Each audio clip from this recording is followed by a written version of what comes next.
Hello, this is the third post from the Fajak project. It's Monday in February the 17th in 2025. The pictures you see here were taken in the last 2 weeks of January and the first week of February. I had to rework a few things on the model before I could start developing the body or the top of the model. But first of all, something about the YouTube channel Fajak Ahoy.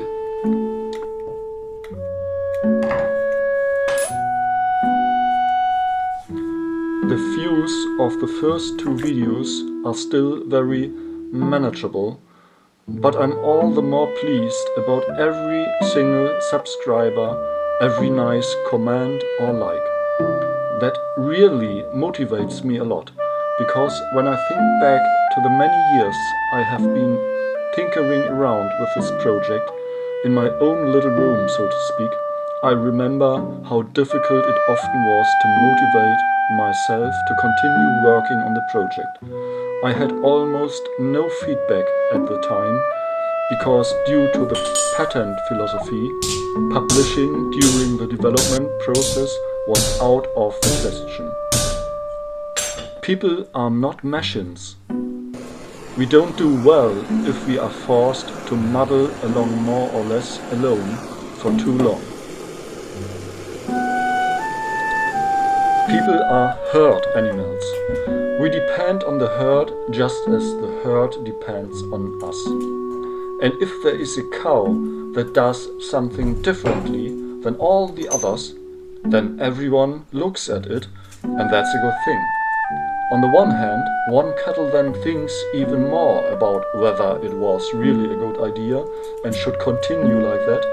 And on the other hand, the rest of the herd is then in a position to judge the new behavior and either, if displeased, moo, if disinterested, simply continue grazing as if nothing were wrong, or, if they like it, ruminate the cut in appreciation or even start with the first imitation.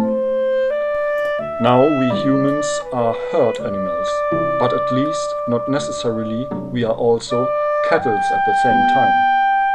If we humans want to do something differently than everyone else, this often results in the development and use of new technical things. On the one hand, we think that this will allow us to significantly differentiate ourselves from our dear, more distant relatives grazing in the meadow. And on the other hand, we also want to stand out among our own kind and thus view for recognition. What we lack in feathers, antlers, horns, or simply physical strength, we tend to compensate for by inventing and using new technologies. And yes, one can, may, and perhaps even should demonize this behavior across the board. There are human herds that have been practicing this successfully for centuries. I'm thinking of the Amish religious community, which is mainly found in the USA. There, when a certain level of technological development was reached, the decision was made, stop, this is as far as we can go and no further. So, measured by today's standards, people there live in surprising technological modesty. Without going into too much detail here and philosophizing further about which is the better, more species-appropriate form of keeping for us humans, I believe that this particular herd over there in the USA deserves all of our respect, because it shows us in an extremely consistent and persistent way that unbridled consumption of technology is at least worth questioning. I actually believe that we need to come to a new understanding, a new awareness of how we deal with our technologies. I go into this in more detail on my homepage werkstatt nordstern.com. With regard to a new awareness of how we deal with our technologies, I think it would be particularly helpful if we, and here I'm back to our relatives grazing in the meadow, orient ourselves on their behavior and, if possible, no longer hatch anything in secret in a quiet room, but openly and accessible to everyone on the green meadow. Because we are herd animals and depend on the community. Everything we do, we ultimately do for the community. No factory gate should be able to hide the weakness of the new technological development. No marketing should whitewash what is actually just grey. We should have the courage to be honest. We should stop equating openness and honesty with naivety and stupidity, but rather see them as the new attitudes of a new, sincere or authentic marketing. A marketing, so to speak, which makes itself superfluous because we, as a human herd, have developed the spiritual maturity to face reality. Perhaps the product developers of textiles for sports and outdoor clothing, or the oh-so-practical non-stick cooking utensils, to give just one current example, would have preferred to steer product development in a different, more healthy and ecologically acceptable direction decades ago, and voluntarily refrained from using the eternal chemicals from the PFAS group right from the start. Because an open and authentic product development process and market presence of the company would not have allowed the use of them in the first place.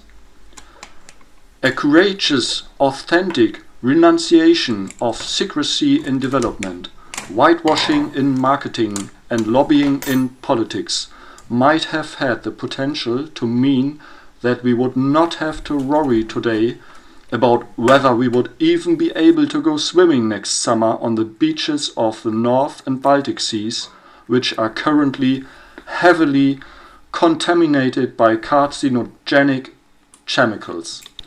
But how do we come to this fundamentally different understanding of communication between our industry and us as consumers? Our previous approach to responding to grievances has been to simply hold politicians responsible.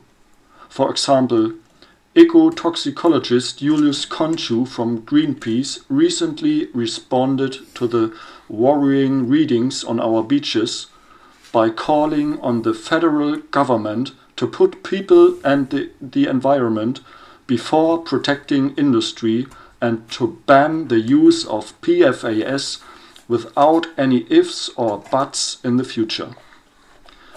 In the case of promoting the development of artificial intelligence, Ursula von der Leyen recently said that here in Europe we have opted for a European path that sets out guardrails for its development in order to avoid misuse or undesirable developments. Her speech was in stark contrast to the speech given shortly before by American Vice President J.D. Vance, in which he called for the exact opposite, namely deregulation in the development of this new industry. I think they are both right. We Europeans, when we demand guardrails or, in the case of PFAS, bans in the development of research and industry, and B, the Americans, when they push for freedom and deregulation. But how does that fit together? It fits when we are prepared to take responsibility for our actions and for our creation and consumption by our own, and not delegate it to a third party, the state, which claims to want to, but never does enough in this relationship. See contaminated beaches. A new, authentic and more honest relationship between us as consumers and us as part of our industrial development would leave responsibility exactly where it naturally belongs, on the green field. We relieve the farmer, the state, of a responsibility that they are not adequately able to bear anyway, because responsibility cannot be delegated. It must be borne directly and locally by the actors involved. And for this, we need openness, honesty and authenticity in development, and curiosity, enlightenment and a willingness to compromise on the part of the consumer. So we need both. The American spirit of entrepreneurship coupled with the European sense of responsibility, but we should demand this less from others, from the state, than from ourselves.